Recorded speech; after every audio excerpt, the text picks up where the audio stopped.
manok. Binabad ko na yan sa soy sauce, kalamansi, paminta.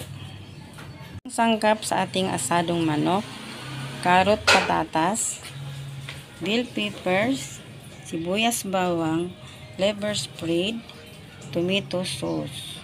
Ayan, gisa na tayo sa bawang sibuyas. Inulog na natin ang manok. Sahin muna natin mabuti hanggang sa medyo mag-brown ang manok. Hindi pa siya nag-brown, guys. So, hintayin lang natin. May matubig pa ang manok. Hintayin natin ang mga gulay. Hulog na lahat ang mga sangkap sa ating manok. Next nga ihulog ang tomato sauce.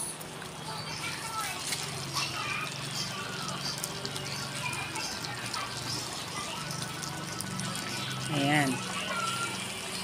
Tansyahan lang tayo sa tomato sauce. Ayan, luto na ang ating asadong manok.